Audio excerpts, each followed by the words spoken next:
Bueno, pues buenas noches, gracias Andrés por la presentación y gracias a todos por venir aquí en esta tarde de lluvia. Pues bueno, sin más preámbulo, voy a empezar a hablar un poquito del tema de la nulidad matrimonial, que es un tema que se ha puesto quizás de moda, sobre todo a raíz de una modificación que ya tiene 11 años, que hizo el Papa Francisco, las primeras cosas sonadas de su pontificado, como muchas cosas polémicas también.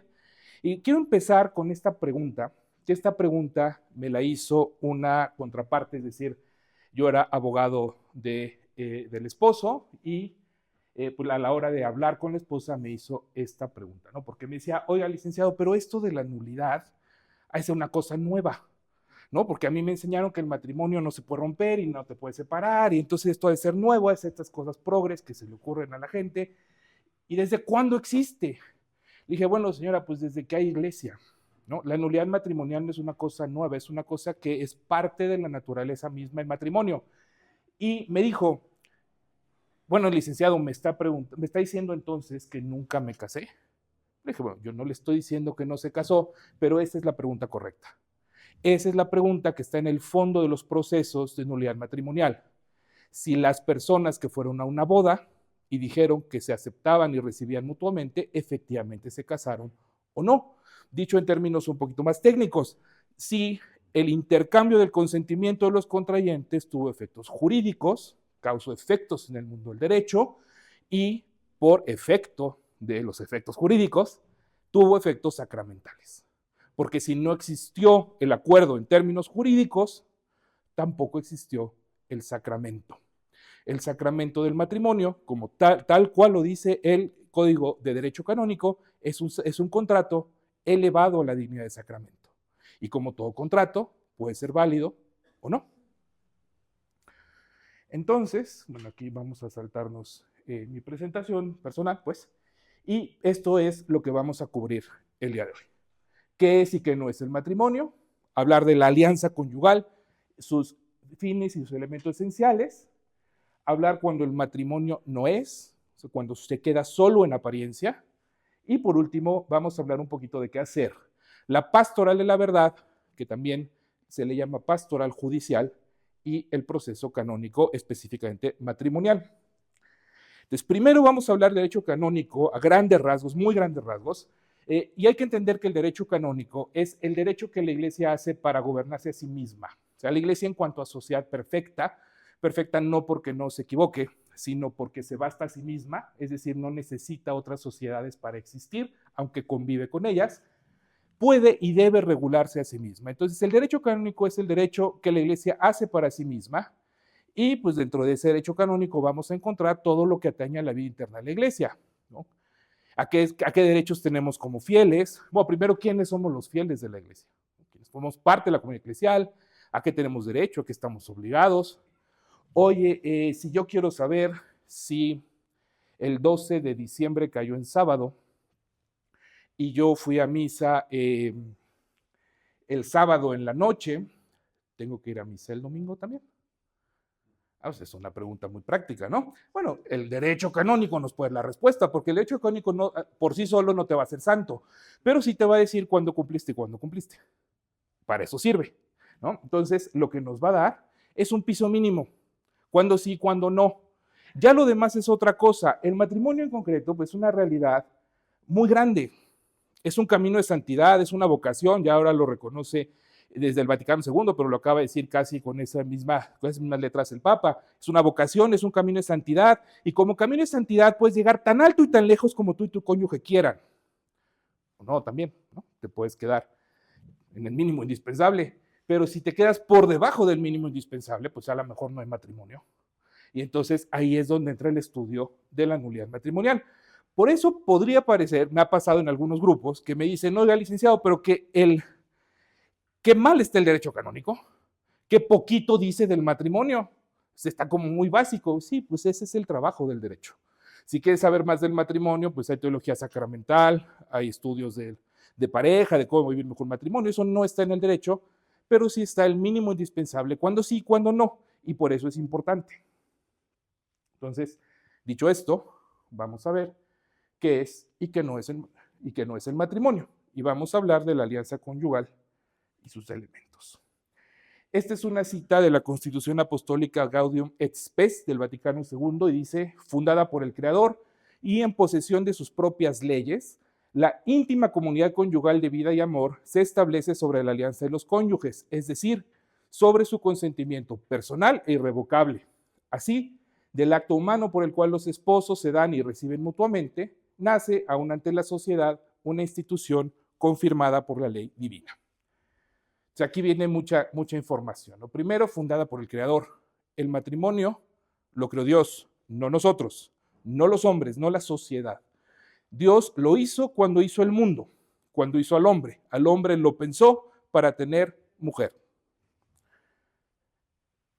Tiene sus propias leyes, que la iglesia mira y reconoce, no cambia, no altera, no decide ni impone. Hay una íntima comunidad conyugal. El matrimonio es una comunidad de vida íntima, profunda, total, que se establece sobre la alianza de los cónyuges. Entonces hay una alianza, hay un pacto. Ese pacto funda el matrimonio, ese pacto produce el matrimonio. Es decir, sobre su consentimiento personal e irrevocable. ¿A poco no le suena contrato? Tal cual, ¿no? Y este ni siquiera es el código, ¿eh? Este es Gaudium et Spes. Porque el matrimonio sí es una realidad jurídica. ¿Ah?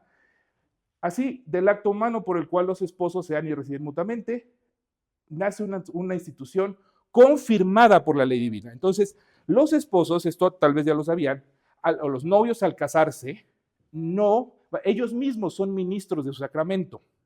El sacerdote es un testigo, el sacerdote no los casa, eso lo decimos así coloquialmente, pero quienes se casan son ellos. Por eso el rito del matrimonio, después de que se intercambian el consentimiento, el sacerdote impone la mano sobre las manos unidas de los cónyuges y dice, el Señor confirme este consentimiento. ¿Sí? No dice como dice decía antes la fórmula civil, ¿no? Por el poder investido en mí y por el Estado, no. Dice, el Señor confirme el consentimiento. Y eso también es bien importante. Entonces no se vale tampoco que le echemos la culpa a Dios de que nos salió bueno o malo el marido o la esposa. Si nosotros la escogimos o lo escogimos, él nomás pues, se subió al barco con nosotros. No quiere decir que no le hagamos caso, ¿verdad? Sí nos puede marcar el camino, sí nos puede mostrar su voluntad, sí tenemos que ser dóciles, pero no toma la decisión por nosotros. Entonces, ahora sí, ¿qué es el matrimonio en términos de derecho, en términos jurídicos? Yo no sé si esto lo saben, es una curiosidad del código. El capítulo más grande del Código de Derecho Canónico está dedicado al matrimonio. Es a lo que el legislador canónico le da más espacio regulatorio, porque siempre ha sido un tema que le ha importado al pueblo católico, ¿no?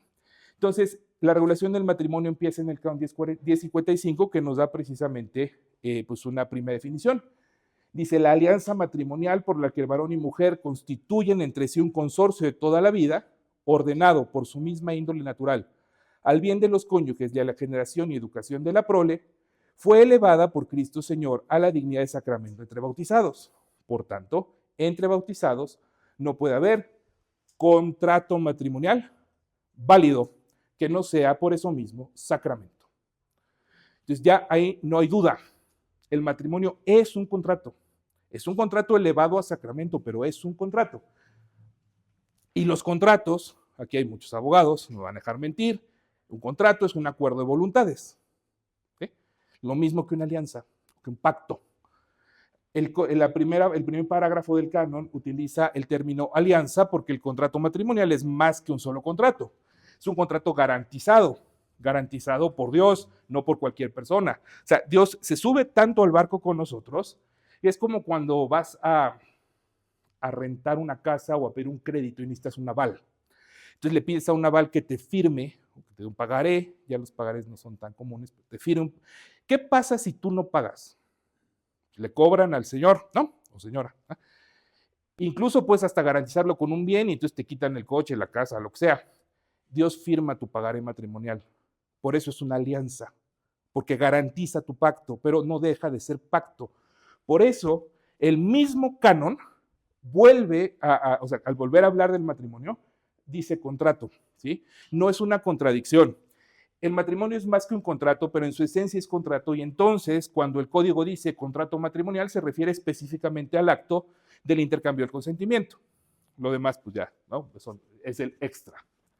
Ahora, dicho esto, el Canon 1056 nos dice, las propiedades esenciales del matrimonio son la unidad y la indisolubilidad, que en el matrimonio cristiano alcanzan particular firmeza por razón del sacramento. Entonces, es un pacto, es una alianza, es un contrato que une a varón y mujer, a los esposos, que produce una comunidad de vida, íntima comunidad de vida y amor, y que tiene estas dos propiedades, estos dos elementos esenciales, forman parte de su naturaleza. La unidad, y la unidad tiene tres características. Primero es la complementariedad, varón y mujer. ¿Ah? Después es la exclusividad, un solo varón y una sola mujer, o ser más técnicos, un solo esposo y una sola esposa. O sea, no puedo tener más de un esposo o más de una esposa. Y la fidelidad. La fidelidad implica tratar a tu esposo o a tu esposa, más bien, tratar como esposo o esposa, nada más a tu esposo o a tu esposa. Y nosotros estamos muy acostumbrados a ver la infidelidad únicamente en el ámbito sexual, a veces afectivo, ¿no? Oye, pues es que yo no me acosté con ella, pues no te puse el cuerno. Oye, es que bueno, pues sí, nada más nos mandamos unos mensajitos. Que sí, desde luego que son infidelidades. Pero el trato de esposo o de esposa va mucho más allá, ¿no? Puede haber infidelidad económica.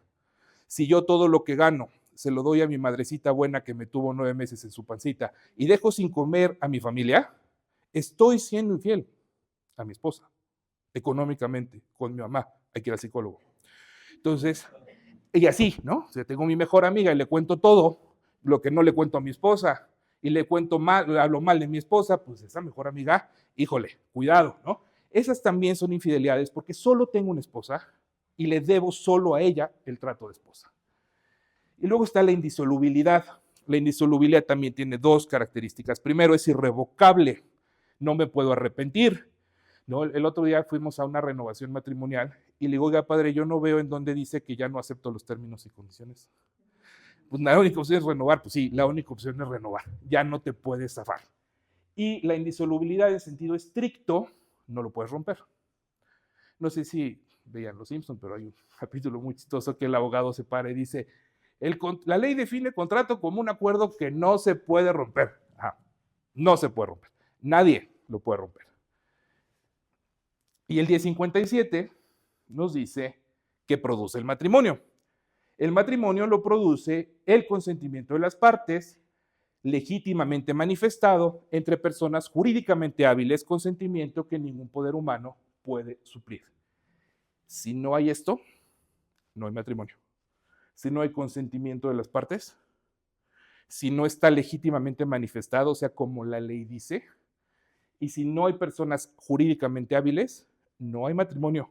Puede haber boda, pero no hay matrimonio. Y bueno, el consentimiento es, nadie puede suplir el consentimiento. Oye, que mis papás arreglaron el matrimonio, pues ni modo, pues no es matrimonio, a menos que tú quieras, ¿va? Pues si quieres, pues sí. Ese es justo el punto del consentimiento. Es, diríamos los abogados, personalísimo. Nadie puede sustituir mi voluntad, ni nadie la puede dar por hecho.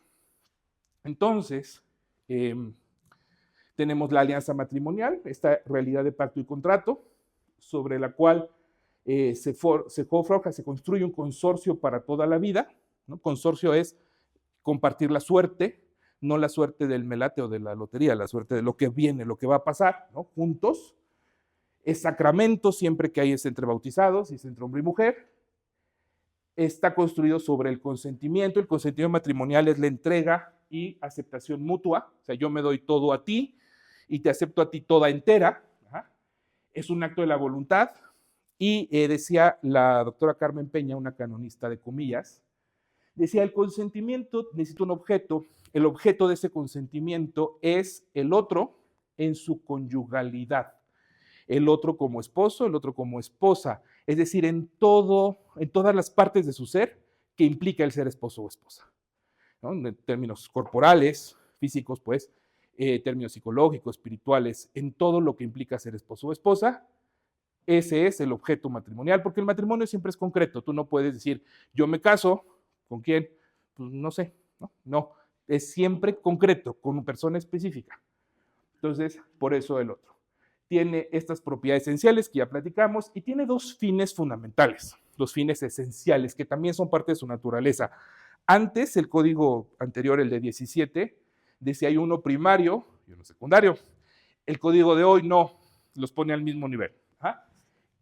Se parecen, quienes hayan estudiado un tema de teología del cuerpo así, van a ver, se parecen a los fines de la sexualidad. Es el bien de los cónyuges y la generación y educación de la prole.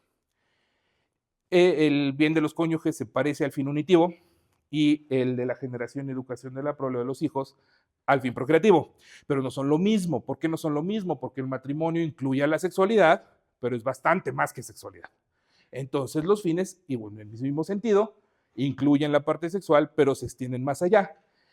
El bien de los cónyuges como fin del matrimonio implica un bien en sentido amplio. Yo seré ahora responsable de esa nueva persona que acepté, que recibí en donación, y voy a ser responsable de su bien sí físico, o sea, no le puedo pegar. No, tengo que cuidar que además no se pegue con las cosas, ¿no? Como a los niños que les pones cositas en, ¿no? Tengo que cuidar materialmente, sí. También económicamente, sí, también. Oye, es que no puede trabajar porque se lastimó. Pues a ver cómo paga su comida. No, pues soy responsable. Pero también moralmente, también espiritualmente, psicológicamente. No le puedo prohibir ir a misa, por ejemplo, ¿no? Sería contrario a su bien. No puedo portarme de tal manera que la ponga en peligro, porque entonces estoy actuando en contra de su bien. Y la generación y educación de los hijos, que implica lo que normalmente llaman la apertura a la vida, que sí es tener los hijos que mande Dios, a veces no los manda, ¿no? A veces no los manda, o los manda por caminos que no te esperas al principio, pero esa apertura, esa disponibilidad es la apertura a la vida, pero también la educación. No basta con llenarse de niños y ya, ¿no? Como la cancioncita de no basta y tal, no es suficiente. Necesitas formarlos, hacer de ellos buenos hombres, buenas mujeres, buenos ciudadanos, buenos cristianos. Ese es el deber de nosotros. Todos los que tenemos hijos tenemos ese deber irrenunciable. Entonces, ¿qué pasa si yo tengo todos estos ingredientes? Tengo una alianza, un consentimiento, comunidad de vida, los fines y las propiedades. Pues tengo matrimonio. ¿Qué pasa si yo le pongo más cosas? Depende de qué le ponga, ¿verdad? Porque si le pongo algo que no afecta a esto, no pasa nada. Si le pongo cosas extra que lo afecten, sí podría pasar algo. ¿Y si le quito cosas? Si le digo a mi novia, cuando le doy el anillo, oye, es que con este mundo tan terrible, ¿para qué traemos hijos? Mejor no tengamos hijos. Y entonces le quito la generación y educación de la prole. O si le digo, bueno, mira, todo bien, pero ¿por qué no cada mes nos damos un fin de semana libre? Y pues ya cada quien ve lo que tenga que ver con quien tenga que ver. Y entonces le quito la fidelidad. Deja de ser matrimonio. Deja de ser. Ahora, lo importante es al momento de consentir, ¿verdad? Si yo le quito las cosas después, me estoy portando mal, no estoy destruyendo el contrato. Pero si yo hago un contrato que decía consentimiento, donación total, bien de los cónyuges, y le quito un pedacito, pues ese contrato ya no es un contrato de matrimonio. A lo mejor es un contrato de vida común, a lo mejor son muy felices, a lo mejor se quieren mucho, pero definitivamente no es un contrato de matrimonio. Como si tú vas y dices, oye, te compro tu casa, sí, perfecto, mira, mensualmente me vas a pagar 50,000 pesos y puedes estar ahí durante todo un año y después del año firmamos otro contrato. No, a ver, espérame tantito, ese es un contrato de renta. Ajá, bueno, entonces no es de compra-venta, ¿verdad? No, si yo le quito cosas, ya no es contrato matrimonio, es contrato otra cosa y no tiene validez sacramental. Entonces, espero que vaya quedando claro, no nos inventamos, nadie dijo, ay, hay que ver cómo divorciamos a los pobres católicos que no se pueden divorciar.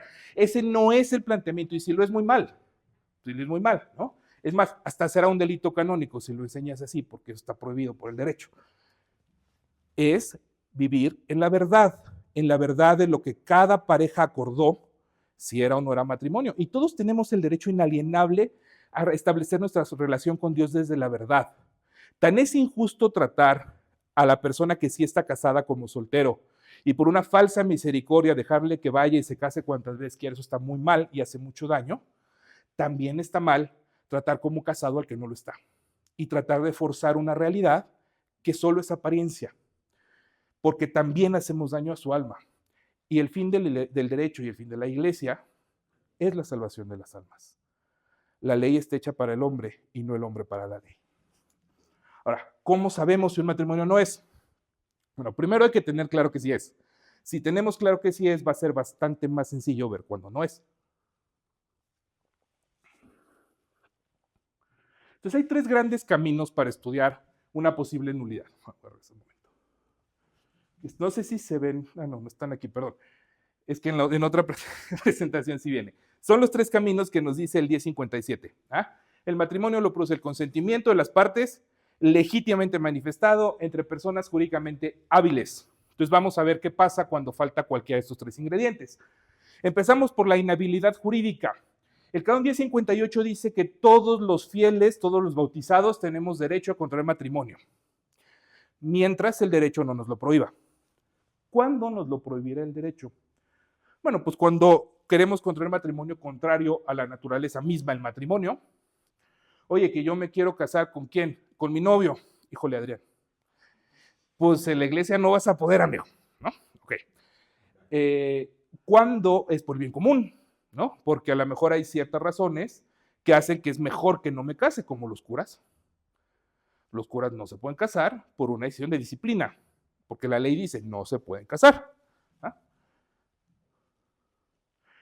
¿Cómo prohíbe el derecho a casarse a alguien en una situación determinada? Mediante unas normas que se llaman impedimentos matrimoniales. Estos son una listita. De hecho, cuando te vas a casar, te llaman a una cita con el párroco, si bien te va que te atiende el párroco, y te preguntan muchas cosas y tratan de ubicar si estás en uno de estos supuestos de impedimento para no dejarte casar, porque la idea es que no te cases, que te impida el matrimonio. Ahora, si ya mentiste, no se dieron cuenta, te preguntaron mal, bueno, pues ya te casaste. Bueno, el estar en presencia de uno de estos impedimentos, pues no permite que se produzca el matrimonio. Entonces, los impedimentos voy a ver muy rápido porque este no es un momento para profundizar en las causales, pero vamos a verlos de manera rápida. Ahí. A ver, creo que ya. Perfecto, gracias. Primer impedimento, la edad. No se puede casar el varón menor de 16 años ni la mujer menor de 14. No quiere decir que esté bien que se casen a esa edad, ¿verdad? Simplemente es que abajo de esa edad no se puede. Oye, pero no están maduros psicológicamente. Sí, de acuerdo. La psicología forma parte del consentimiento. Lo vemos cuando veamos consentimiento. Aquí, ¿por qué esa edad? Es la de la pubertad. En la de la pubertad, en principio, al menos fisiológicamente, los novios, los contrayentes, pueden cumplir los fines del matrimonio, fisiológicamente. En México, la edad es superior, ¿sí? Es de 18 años. Es una decisión de la Conferencia Episcopal. La impotencia es la imposibilidad física de llevar a cabo el acto sexual con tu esposo o con tu esposa. Puede ser del hombre, puede ser de la mujer, pero debe ser siempre antecedente, es decir, existir en el momento en que se intercambia el consentimiento, debe constar con certeza médica, ¿sí? Y debe ser incurable. De otro modo, no impide el matrimonio, y la impotencia no es lo mismo ni que la esterilidad ni que la infertilidad. Ni la infertilidad ni la esterilidad afectan la validez del matrimonio. No te puedes casar si ya te casaste. Impedimento de vínculo. Vínculo previo impide vínculos nuevos. El bautizado y el no bautizado no se pueden casar. ¿Sí? Solo entre bautizados nos podemos casar. Quien ha recibido el orden, diácono, presbítero, obispo, no se pueden casar. Quien ha hecho voto religioso, siempre que sea voto público, perpetuo y de castidad ante instituto religioso. Aquí que estamos en una casa del reino. Las consagradas y los consagrados no son instituto religioso, son sociedad de vida apostólica, por lo tanto su voto, que sí tienen voto, no entra en el supuesto. El rapto, yo no puedo ir a secuestrar a una mujer para casarla conmigo. Hoy le diríamos un levantón, eso impide el matrimonio, ¿sí? Sí me robé a la novia, porque esa es la versión de los papás y los abuelitos, sí me robé a la novia, pero mi novia quería que me la robara, pues no es el supuesto, esto es a fuerzas, ¿no? Luego está el crimen. No puedo yo matar a mi esposa para casarme con una soltera.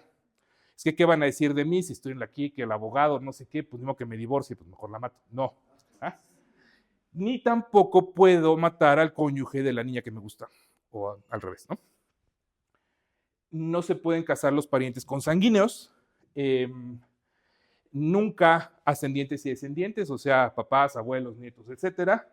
Tampoco se pueden casar los hermanos y los parentescos de línea, o sea, colaterales en tercer y cuarto grado, que son varios, pongámosle primos y tíos, puedes siempre que te den permiso. Se llama dispensa del impedimento y pues, si tal es tu deseo, pues vas con tu obispo y si te dan permiso, pues te casas ya. Tampoco se pueden casar los parientes políticos. En principio solo están impedidos el suegro con la nuera y la suegra con el yerno. Bueno, ex nuera y ex yerno porque se habría ya acabado el vínculo que dio origen al parentesco, pero también se puede dispensar. Y en el caso de la adopción, en el mismo supuesto que la consanguinidad, los hijos adoptivos no se pueden casar con ningún ascendiente ni descendiente directo, aunque sea por adopción, ni con sus hermanos, aunque sea por adopción. Con los primos y los tíos ya no hay problema. Y está este asunto de la pública honestidad, que implica que cuando hay una relación pública y conocida, pero no matrimonial, o sea, me fui a vivir con alguien y todo el mundo sabe que me fui a vivir con ese alguien, si corto con ese alguien, no me pudiera casar con su mamá o con su papá. Este impedimento, la verdad es que nunca lo he visto en la vida real. Es como una curiosidad de los libros de texto, pero pues ahí está, ¿no? Estos son los impedimentos. Nadie puede agregarlos ni quitarlos. Algunos te pueden dar permisos, la dispensa, ¿no? Lo que decíamos, puedes pedir permiso. Algunos el permiso te lo tiene que dar Roma, el Papa, como el voto y el orden. Ese tienes que ir a tocar la puerta a Roma. Otros no se dispensan, como la edad o la consanguinidad de los hermanos o los papás. Pero estos son, y nadie puede agregar nuevos. Desde luego, o sea, ni siquiera, bueno, solamente quien escribió la norma, ¿no? La Santa Sede los puede agregar. El obispo no los puede agregar. El párroco no los puede agregar. La secretaria parroquial, desde luego que no los puede agregar. Ahora, ausencia y vicios del consentimiento, ¿ok? Esto es donde hay más carnita, esto está más difícil. Porque aquí sí no es una lista. Aquí tenemos que jugar al psicólogo y meternos en la cabeza de la gente y ver si de verdad querían decir que sí o realmente no. Porque los seres humanos somos muy complejos y para la toma de decisiones profundamente trascendentes como el matrimonio, a veces lo hacemos muy mal. Y entonces decimos algo que no tiene contenido de fondo. Y ahí es donde está el problema principal del consentimiento o de la falta de consentimiento. Ya habíamos dicho, el consentimiento es un acto de la voluntad dirigido a un objeto concreto, casarte con persona determinada, el otro en su conyugalidad. Si no existe esa voluntad o si está gravemente viciada, pues no hay matrimonio. Esta es la fórmula del consentimiento, así nos casamos los católicos, ¿no? No la voy a repetir, cuando vayan a una boda, pues le ponen atención y ya, pero esa es. ¿Ah? Estas son las causales de nulidad que tienen que ver con el consentimiento. Tampoco las voy a explicar con demasiado detalle por el tiempo, pero bueno, si quieren, alguien tiene dudas, luego lo platicamos, ¿no? Si quieren. Hay circunstancias personales que impiden la formación de la voluntad. Por ejemplo, si yo genero una una dependencia profunda hacia mi novio o mi novia, y esa dependencia es la que me hace decir que me quiero casar, a lo mejor realmente no es una decisión libre. Yo conocí un caso, por ejemplo, de una mujer que se iba a casar, ya se había dado cuenta de muchas cosas que no le gustaban del novio, lo iba a cortar, iba a terminar el compromiso, pero le detectaron cáncer a su papá. Y entonces ella soñaba con que su papá la llevara al altar y no canceló la boda por eso. Eso no es una decisión libre. Eso no es un matrimonio. Esa es una falta de libertad interior que te lleva a actuar como no quieres actuar. ¿Ah? Y así hay muchísimos ejemplos, muchísimos. Las adicciones, las psicopatologías, los trastornos sexuales, las inmadureces psicológicas profundas, graves, no cualquiera, todos somos inmaduros al casarnos, todos completitos. La única persona que estaba bien madura no se casó y era nuestro Señor Jesús. ¿Ah? La Santísima Virgen tal vez. Ella sí se casó, no estaba afectada por el pecado, puede ser. San José, desafortunadamente, pues él sí estaba afectado por el pecado original. Entonces, así perfectamente maduro no era, ¿no? Y si alguien de aquí se considera equivalente a San José, bueno, pues mis respetos. Imagínense a los pobres mortales, pero bueno, la inmadurez normal no nos afecta, tiene que ser grave. Si es grave y me caso gravemente inmaduro, entonces sí puedo estar en un supuesto de nulidad. Un desconocimiento profundo del matrimonio, tristemente eso es cada vez más común en la sociedad. El error y el dolo. Tengo en la cabeza una idea distorsionada, distinta de la realidad, y con base en esa equivocación, entonces acepto casarme. El error solito es de buena fe. El dolo, alguien me engañó, me mintió, me dijo. Es que el típico ejemplo del libro de texto es que yo me quería casar con una muchacha noble y es una plebeya. Bueno, pues en México no va. Pero, pues sí hay mentiras muy graves. Oye, es que no te dije que tenía un hijo. No te dije que me hice la vasectomía y no puedo tener hijos. Bueno, esas cosas sí pueden ponerte en su... No dije que soy alcohólico y no te diste cuenta, pasa. Ese tipo de cosas sí te ponen en un supuesto de nulidad porque el consentimiento no está basado sobre la realidad. Entonces no puede tener validez. ¿Ah? No todos los errores lo afectan, pero hay algunos que sí. La simulación. La simulación es mentir, dicen los libros también, que son españoles la mayoría. Mienten como bellacos. Ajá. Entonces yo llego al matrimonio porque, por ejemplo, me quiero hacer ciudadano americano. Bueno, antes, ahora ya no está fácil. Entonces me quería hacer gringo. Entonces voy con una americana, una muchacha gringa, y le digo, oye, nos casamos y una vez que me den mi ciudadanía, ya cada quien por su lado. No, es más, hasta te pago. Pasaba. Esto ya pasa. Bueno, ahí alguien quería el matrimonio, no, nadie. Querías lana y ciudadanía. Entonces ahí no hay, ¿no? O en la película de Nosotros los Nobles, que quería la herencia de la muchacha, ¿no? El cuate este. Entonces, eso es una simulación total. No quería el matrimonio, quería otra cosa, dije que quería, pero no era cierto. O puede ser parcial. Puede ser que yo sí me quiero, yo es que quiero hacer una vida contigo, pero no quiero pedacitos del matrimonio. Por ejemplo, no te quiero ser fiel. Entonces, yo sí me quiero casar contigo, sí quiero tener hijos contigo, vivir viejito contigo, pero también tener mis capillitas, como decía mi bisabuelo mal portado, ¿no? Esta es mi catedral, tengo mis capillitas. Entonces, eso no es matrimonio. ¿Ah? O soy una persona violenta que establezco relaciones siempre desde una perspectiva de dominación, ¿no? Eso ya es hasta una patología, y entonces lo que quiero es una víctima. Bueno, víctima y agresor, aunque se casen, no son realmente los esposos, porque el matrimonio implica una igualdad radical, profunda, ¿no? Entonces, eso pues es una simulación parcial. En este caso de la violencia le quitas el bien de los cónyuges.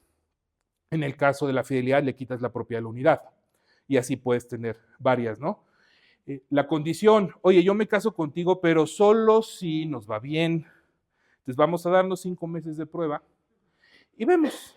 ¿Ah? No, eso es una condición y eso hace inválido el matrimonio. Me caso contigo, pero si regresa mi amor desde la secundaria que se fue a vivir a Alemania, híjole, mi amor, perdóname, pero pues es que es mi amor. Eso es una condición y hace inválido el matrimonio. Y tampoco se puede contraer afectado por violencia y por miedo. Si me obligan a casarme, pues no me estoy casando. Si me amenazan para que me case, pues tampoco. Ahora, amenazas serias, ¿verdad? Que efectivamente produzcan miedo. No cualquier amenaza pone en riesgo de nulidad. Pero las amenazas en serio, pues en serias, reales, invalidan la voluntad. Ahora, lo delicado de esto es que es caso por caso. Cuando hablamos de la ausencia de los vicios del consentimiento, no es una lista como los impedimentos. Ninguna circunstancia por sí sola, de las que tienen que ver con esto, es causal de nulidad. O sea, si alguien les dice que el alcoholismo es causa de nulidad, pues no es cierto. Si alguien les dice que la infidelidad tampoco, la homosexualidad tampoco, ninguna de esas es causa de nulidad por sí sola. Todas esas circunstancias tienen que caber, o sea, el caso concreto, el relato de la historia de esa pareja, de ese presunto matrimonio, tiene que caber en una de estas 6. Si no cabe, no es causal de nulidad. Solo si entra dentro de alguna de estos 6 causales, entonces sí puede ser causal de nulidad. Por lo tanto, aquí estoy en la caso por caso. y ver que las circunstancias particulares constituyen una causal establecida. Desconfiemos de las listas. ¿No? Si te sale en Instagram las 10 razones por las que tu matrimonio puede ser nulo, no, eso está mal hecho, eso lo hizo ChatGPT o lo hizo alguien que no sabía. Así no es. Tienes que llegar al caso concreto, a la historia concreta. Y por último, camino de estudios de la nulidad, la forma canónica. Entre bautizados, la forma canónica es requisito de existencia. Es un acto solemne el matrimonio. Si yo no me caso como dice la iglesia, es como si voy a la kermés de la parroquia, al puestito del registro civil y me doy un besito con la niña que me gusta y me tomo una foto. No sirve de nada, no vale. Necesito hacerlo como dice la iglesia. Eso tiene una razón de peso, porque antes no era así. Bastaba el consentimiento. Pero claro que, como decía un profe, en este mundo hay pillos. Entonces la gente abusaba de eso. Y entonces la gente hacía consentimientos privados, matrimonios que eran válidos, y después no le decían a nadie, y después se volvían a casar y dejaban en indefensión al otro cónyuge, y además pues convertían en una burla el sacramento. Entonces la iglesia tuvo varios momentos de regulación. Primero dijo, no, pues los tiene que escuchar un ministro, no es necesario que un ministro escuche el intercambio, y entonces venían los vivillos que se esperaban a que el padre saliera de misa y se decían, oye, ¿te casas conmigo? Sí, ¿y tú conmigo? Sí. Y entonces, como ya los escuchó, ¡pum!, validez, ¿no? Entonces la iglesia dijo, no, tampoco. Y en el concilio que trató sobre la disciplina de la iglesia, que fue Trento, estableció dos grandes decretos, el decreto Netemere y el decreto Tametsi. Uno, ya no me acuerdo cuál es cuál, dispensen.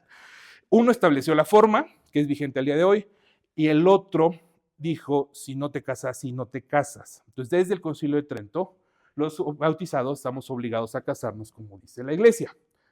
¿Cómo dice la iglesia? Esta es la historia que estábamos diciendo. De hecho, aquí esto le va a dar alegría a muchos, porque la misa es una boda de misa tradicional. ¿Ven? Estamos siendo muy ortodoxos. ¿Cómo dice? Un tema antes de la forma. La forma puede ser dispensada. Te pueden dar permiso de no seguirla, pero necesitas el permiso. Oye, me quiero casar en el mar con las olas moviendo mi vestido. Está bien. Pues más te vale que el obispo del lugar de playa te dé chance, porque si no, no te casas. Pregúntenle a Angélica Rivera. Entonces, pues no te casas. Entonces, ahora, cásense en las iglesias, pues están bonitas, está Jesús vivo, presente, ¿para qué quieren irse a otro lado? ¿Cuál es la forma canónica? La quieren buscar con lenguaje jurídico, cánones 1104, 1108 y siguientes, está la forma y sus excepciones. Contrayentes físicamente presentes, no vale por Zoom, por eso en la pandemia no había bodas por Zoom, había que invitados por Zoom, cura y contrayentes en el mismo lugar. Testigo cualificado, este es el cura, por eso tiene su historia, no se alcanza a ver, pero este es el cura, no cualquier cura, cura con jurisdicción. ¿Qué es eso? Autoridad en el lugar del matrimonio. ¿Quiénes tienen autoridad? El Papa en todas partes. El obispo, el obispo diocesano en su diócesis. Y el párroco en su parroquia. Oye, mi tío es legionario, no es el padre Ramón Nevia, que es párroco, y me va a casar. Perfecto. Que el párroco de donde te casas le dé una delegación del matrimonio, es un papelito que se anexa a tu expediente. Y así no hay problema. Si no se lo da, no vale.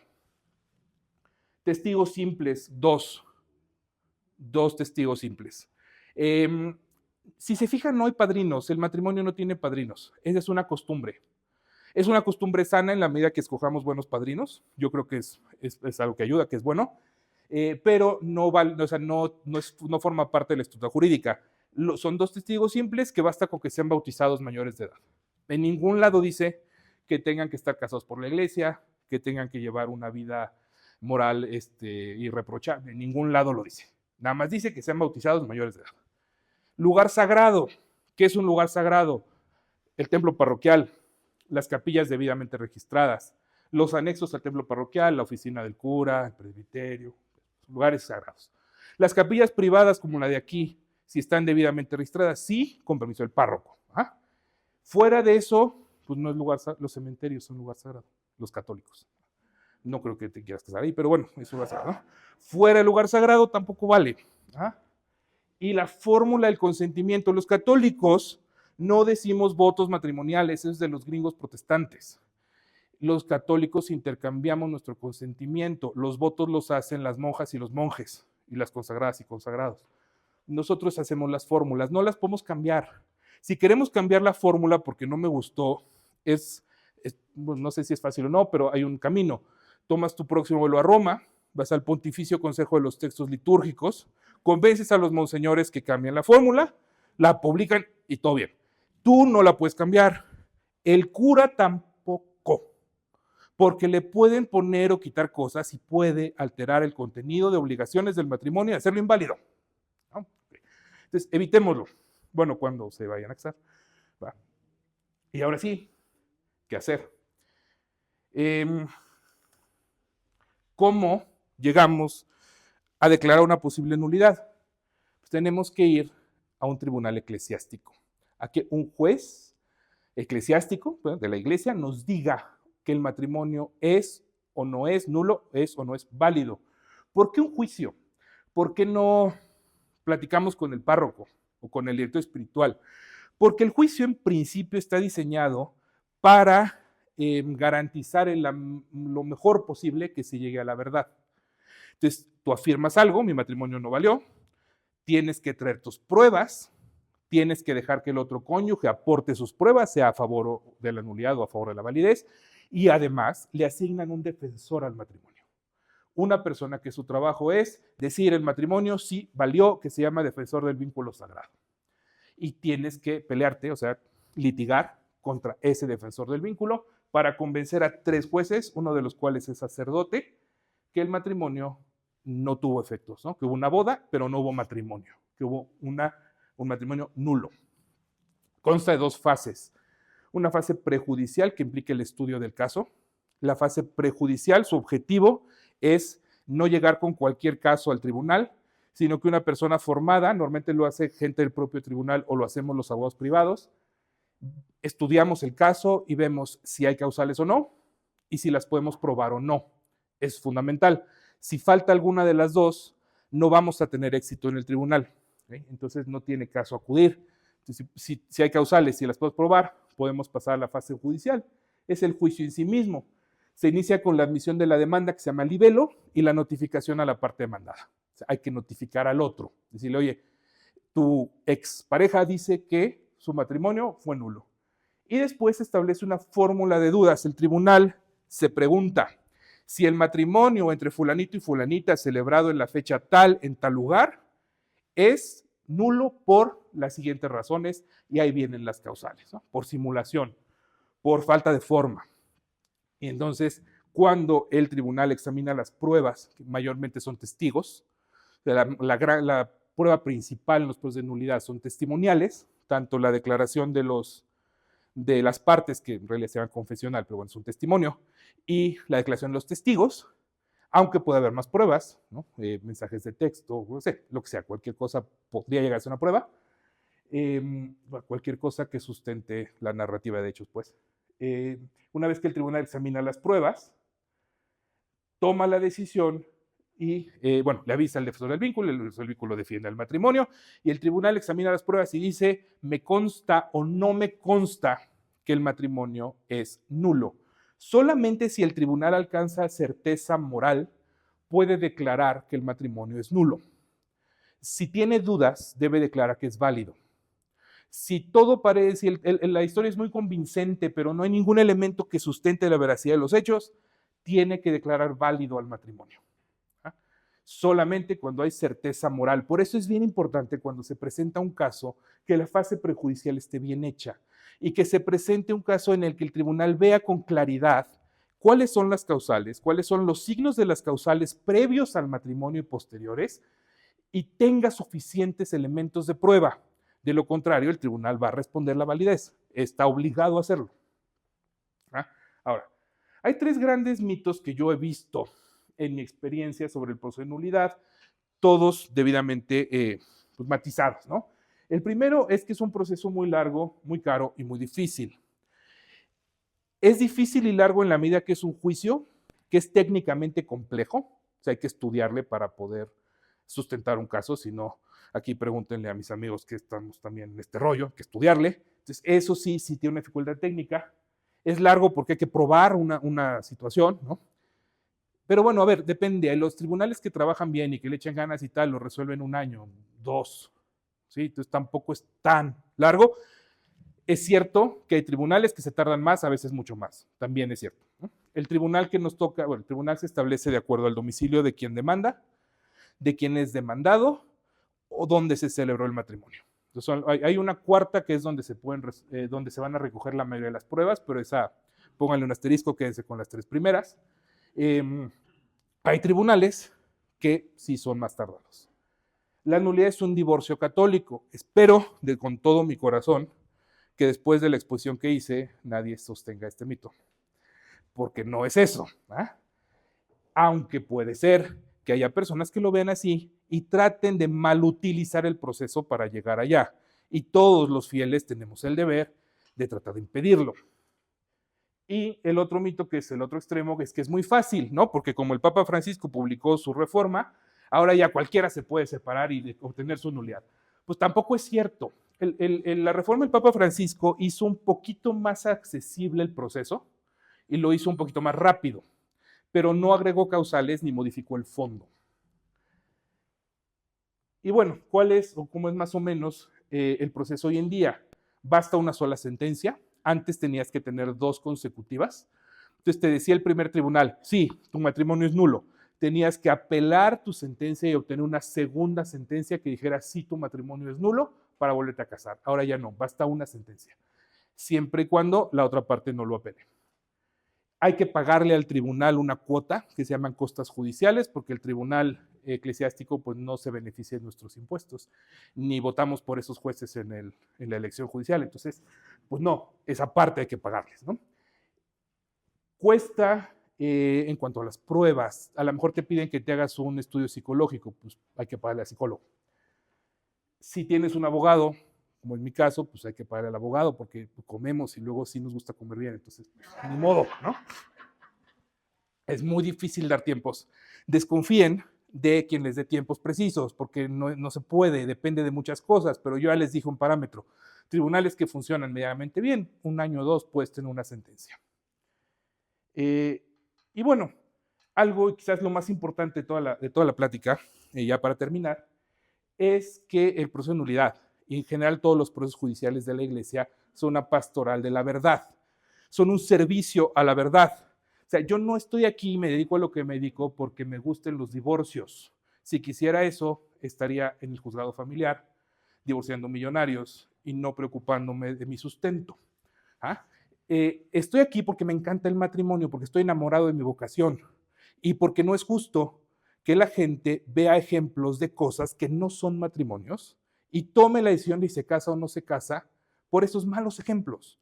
Porque la verdad se debe proclamar, se debe dejar brillar, y tan hay que brillar los buenos ejemplos de matrimonios muy santos y muy buenos y que todos los días se esfuerzan, como los malos ejemplos para que la gente sepa lo que no es un matrimonio. Entonces, y además lo que les dije al principio, tenemos el derecho a establecer nuestra relación con Dios desde la verdad. Entonces, es un proceso de búsqueda de la verdad. Y esa búsqueda, ese servicio de la verdad, debe estar en el corazón de todo proceso de nulidad. Esta obligación no solo interpela a los jueces y a los funcionarios, también nos interpela a los abogados, a las partes del proceso y a quienes nos toca acompañar de manera formal porque estamos en un servicio pastoral o de manera informal porque somos el amigo católico y nos vinieron a preguntar. La verdad primero, la verdad es el fin. Yo a mis clientes siempre les digo que yo no gano ni pierdo casos.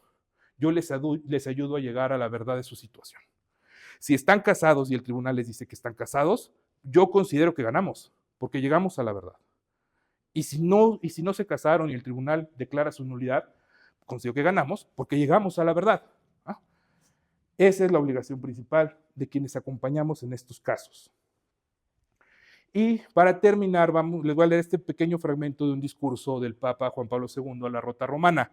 La Rota Romana es como la Suprema Corte del Vaticano, salvadas sus proporciones, ¿no?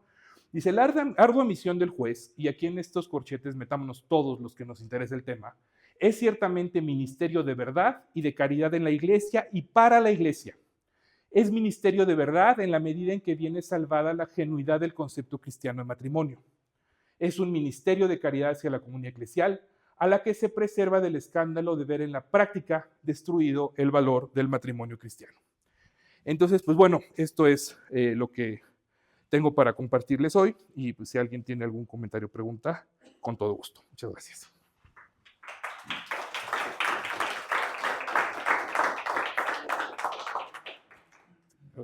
¿Sí? Bueno, muchas gracias por la exposición, me pareció excelente. Gracias. Muchas gracias.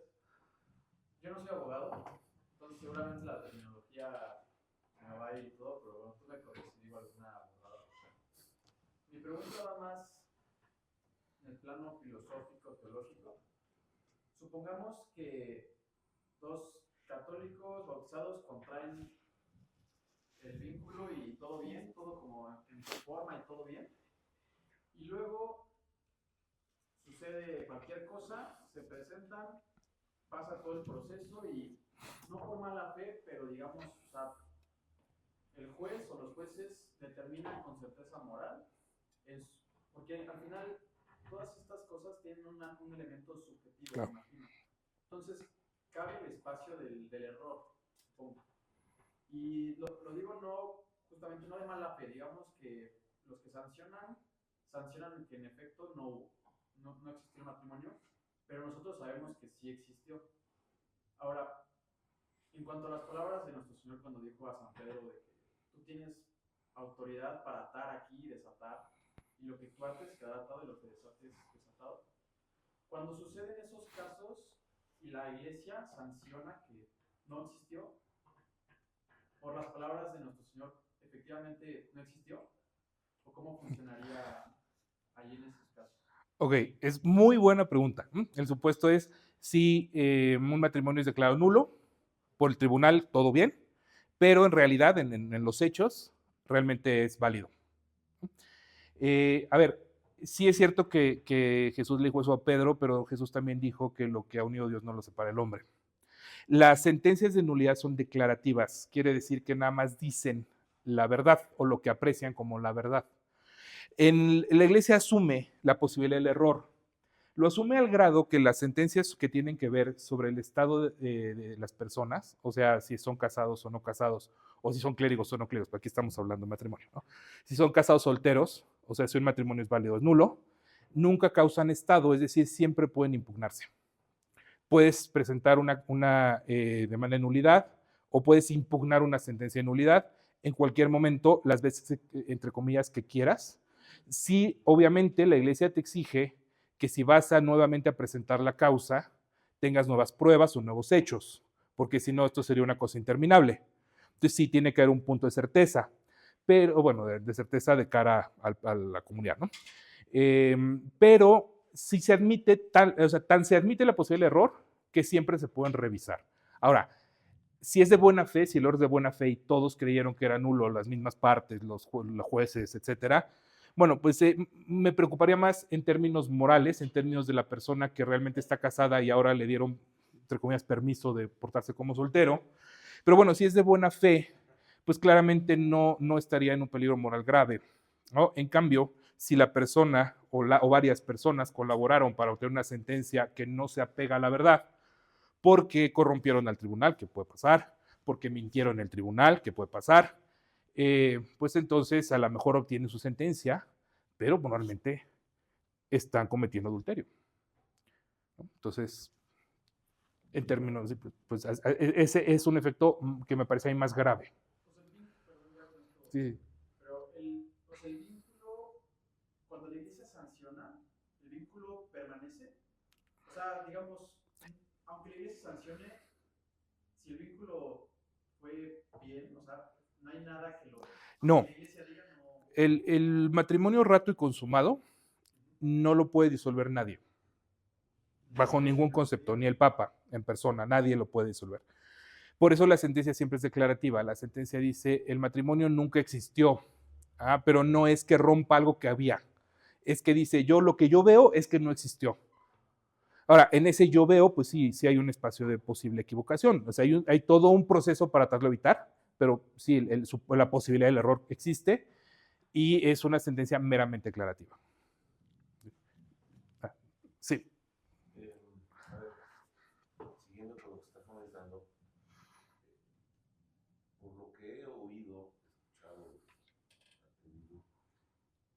para declarar la nulidad está muy basada en los hechos anteriores a que se consumó el matrimonio. ¿Eso es cierto? Lo que pasa es que todas las causales que vimos deben ser antecedentes. Eso quiere decir que deben estar presentes al momento de contraer. Solo pueden afectar la validez si existían cuando el momento de la boda, ¿no? Porque si vienen después, pues el consentimiento ya se dio, ya no afecta. Entonces, claro que la mayor relevancia lo tiene las cosas previas y las cosas, digamos, contemporáneas al consentimiento. ¿Qué pasa con lo posterior? Lo posterior solo es relevante en la medida que prueba que había algo antes. ¿Ah?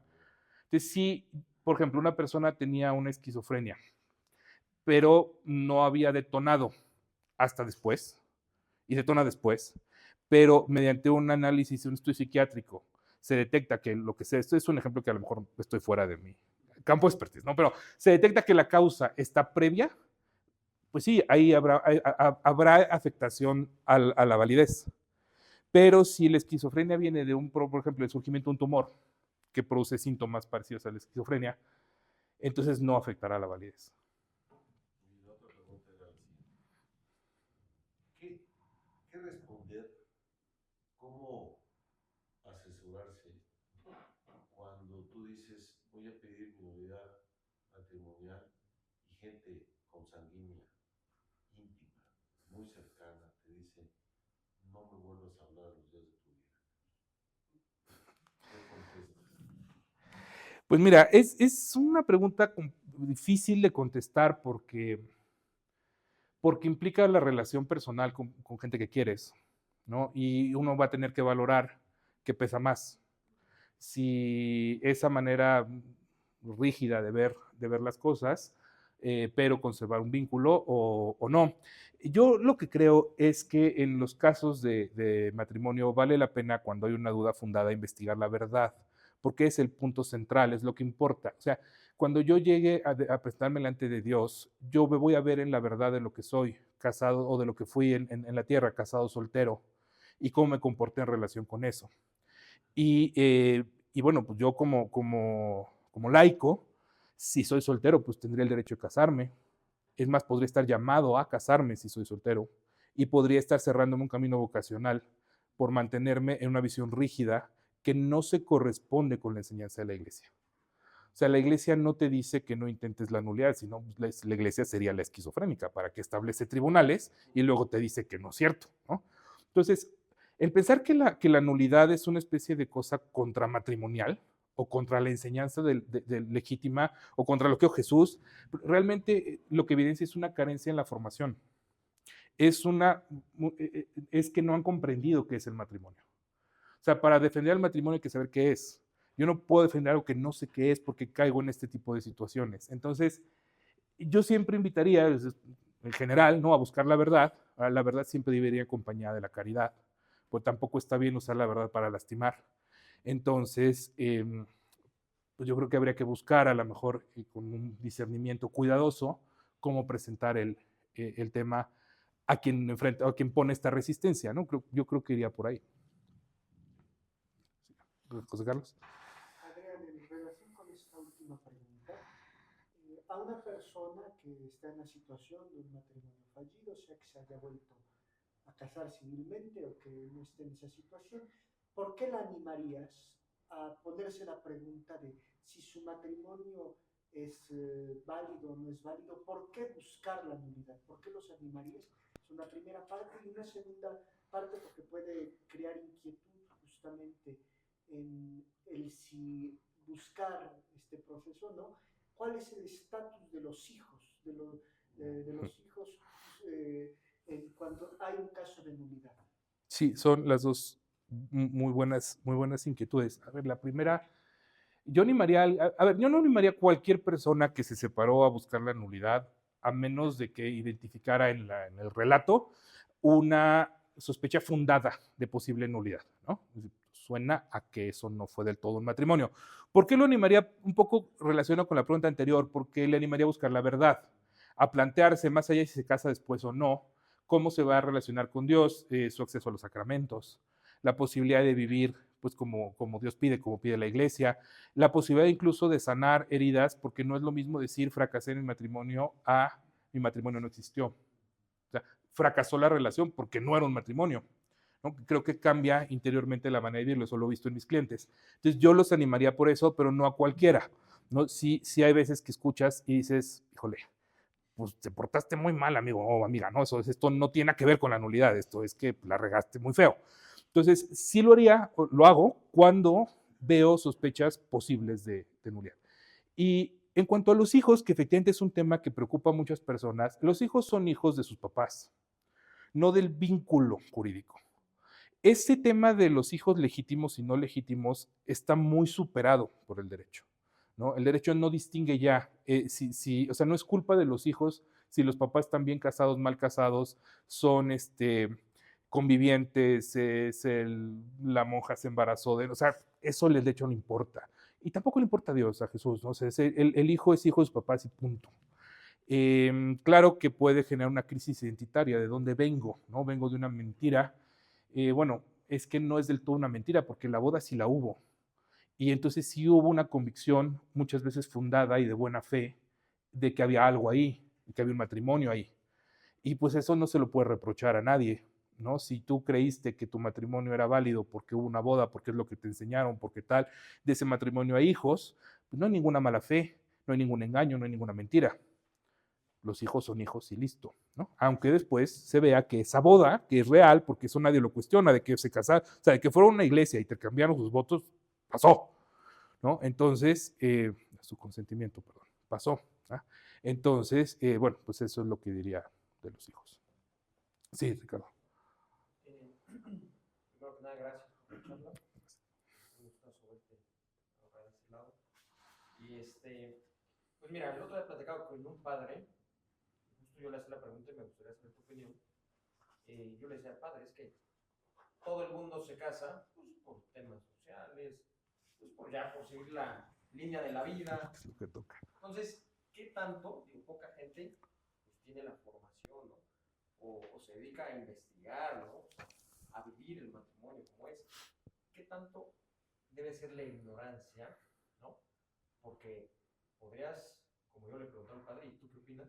Yo le decía, padre, es que entonces el 90% de los matrimonios o más son nulos, ¿no? Porque la gente se casa sin saber a qué va, ¿no? O sea, ¿qué tanta ignorancia, por así decirlo, debe de haber o para que sea considerado nulo? O si consideras tú eso, que es esa afirmación que yo, en esa pregunta, ¿no? Si tú consideras que la mayoría de los matrimonios que ves ahí, pues de fondo podrían ser nulos, ¿no? Sí, ese es algo, es una afirmación extendida, ¿no? A veces da la impresión que sí, porque de pronto escuchas, ves y dices, híjole, esto no está nada padre, ¿no? O sea, estoy oyendo cómo decidieron, por qué decidieron, cómo viven, híjole, pero, a ver, no sé si la mayoría son o no o nulos o válidos. Lo que sí creo es que tampoco necesitas una formación especializada para que el matrimonio sea válido. Bueno, no lo creo, lo sé, eso dice el código, pues. No, necesitas saber lo mínimo indispensable, que el matrimonio es una unión permanente entre hombre y mujer, que su finalidad es tener hijos y que los hijos se llega a ellos, se producen mediante las relaciones sexuales. Eso lo dice el 1056, ¿no? Ese es el mínimo indispensable. Dice, para que el matrimonio sea válido es necesario que los contrayentes no ignoren estos elementos. ¿Por qué? Porque el matrimonio fue creado por Dios para el hombre, por lo tanto está inscrito en la naturaleza del hombre. El hombre, los seres humanos, tendemos al matrimonio como el matrimonio está puesto en nuestra naturaleza. Que haya personas que trascienden eso por un llamado vocacional distinto, como los sacerdotes, los religiosos, las religiosas, eso es una manera de vivir el amor distinta, pero nuestra antropología está diseñada para el matrimonio. Hombre y mujer los creó, por ella dejará el hombre a su padre y a su madre. Dice Jesús cuando dice lo que unió Dios no lo separa el hombre, ¿no? Entonces, claramente el matrimonio forma parte de la naturaleza del ser humano. Eso hace que no necesites una formación demasiado especializada o una madurez total para poder consentir válidamente. Vivirás mejor tu matrimonio en la medida que te formes o tomarás mejor la decisión matrimonial en la medida que te prepares, pero no necesariamente llegarás a un intercambio inválido de consentimiento si no lo haces. porque lo que se pide es mínimo, es muy básico. Ahora, sí es verdad, y yo creo que esta sociedad tiene un problema muy serio con los compromisos de largo alcance. Hay una sociedad cada vez más líquida, una sociedad muy basada en el sentimentalismo, una sociedad que piensa que para casarte vas a estar enamorado, cuando la peor decisión que puedes hacer es casarte cuando estás enamorado, porque ahí no ves la realidad, ¿no? Entonces, eso sí creo que afecta, y eso sí creo que puede estar produciendo muchos matrimonios de personas inmaduras, o también la secularización.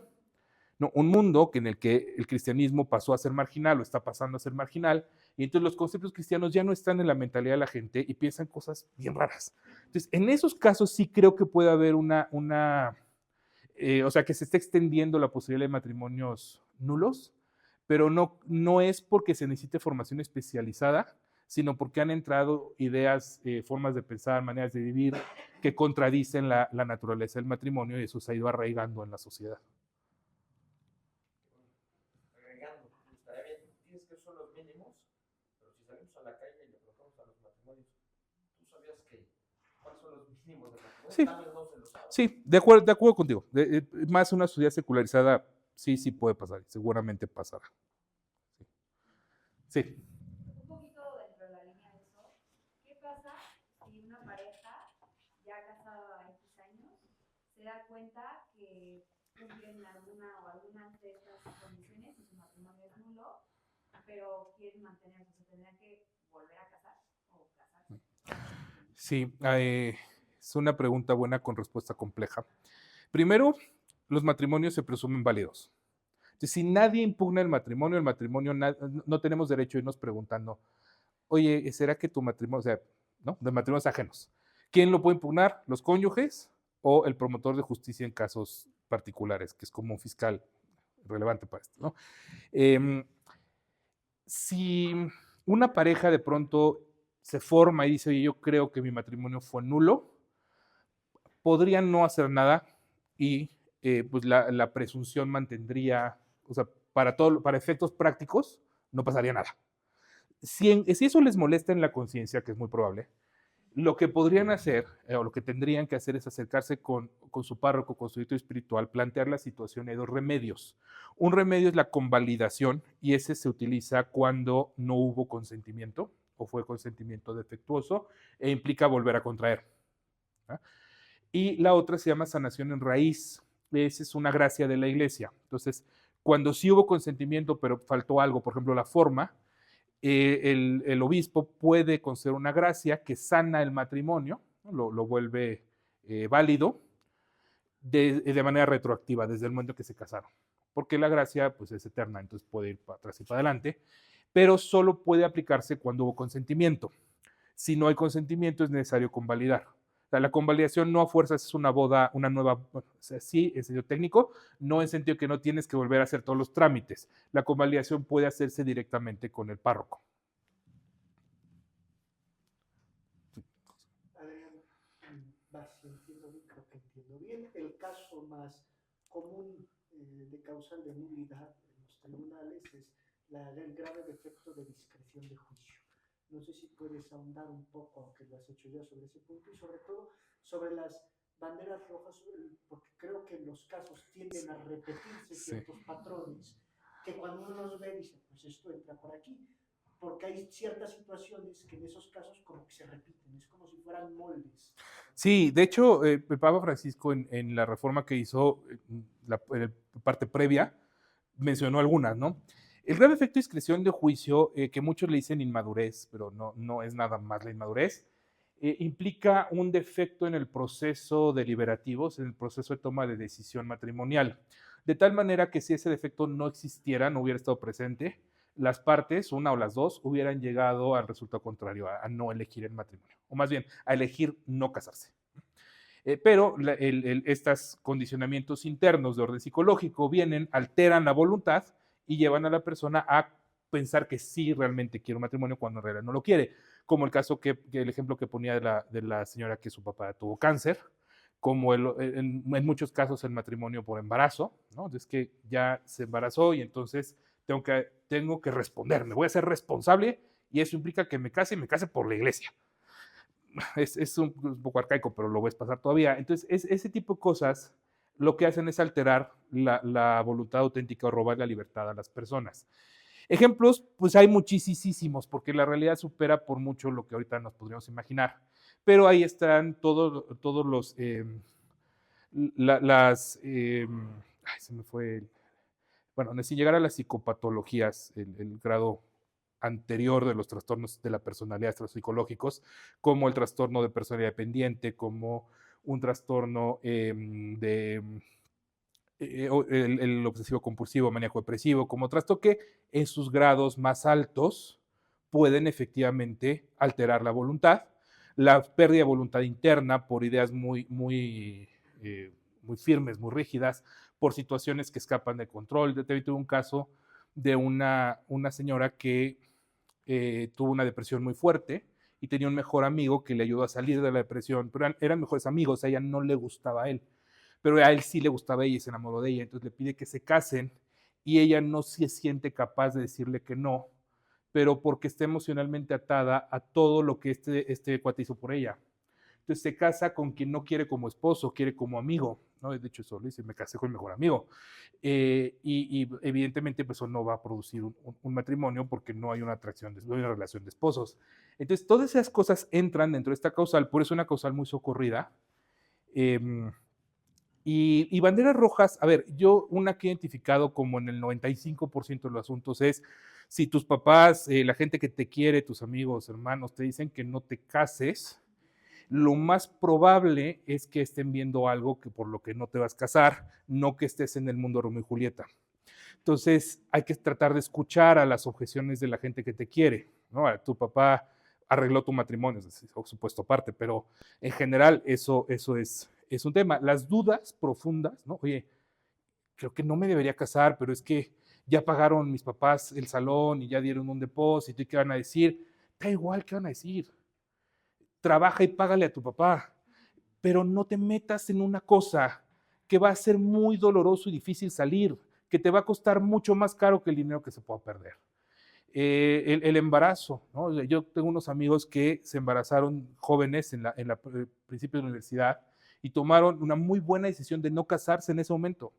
Sí se casaron y ahora tienen muchos hijos y se casaron después, cuando estaban listos para casarse. No se casaron por el embarazo, es una decisión madura, ¿no? Una decisión verdaderamente madura. Entonces, creo que esas son las banderas rojas principales a las que yo les pondría atención. Ah, sí. Que se casan una pareja joven, o sea, al año, 2 años, decir que la verdad no funcionó, pues cada cual por su lado. Ella busca la anulación y a él no le importa nada. Ella lleva todo el juicio y lo que sea, pero él no se presenta, no coopera, no nada. ¿Qué pasa en esos casos? Es necesario notificar al otro, pero el otro puede no participar. ¿Okay? Y se llegará a la respuesta sin la ayuda de la otra parte. En mi experiencia hace más difícil el juicio porque tienes solo un lado de la historia y tienes que probar una historia que tiene dos lados. Entonces puede ser mucho más difícil de probar, pero sí se puede probar, ¿no? A veces hay testimonios, a veces la misma familia de la otra parte participa. A veces hay testimonios que son muy claros, incontestables, hay documentación, sí se puede probar. Lo que muy probablemente pase es que a esa persona que no participó, y porque lo más probable es que le impongan un veto, el veto impide volverse a casar, no para siempre, siempre el veto lleva dentro del mismo veto un remedio, entonces el veto te dice, para quitarte el veto tienes que hacer esto, pero bueno, si a esa persona no le importa, pues no hará nada, ¿verdad? Y no superará su veto, entonces no podrá volverse a casar, pero sí, sí se puede llegar a la declaración de nulidad. Muy bien, listo. Pues muchas gracias. Thank you.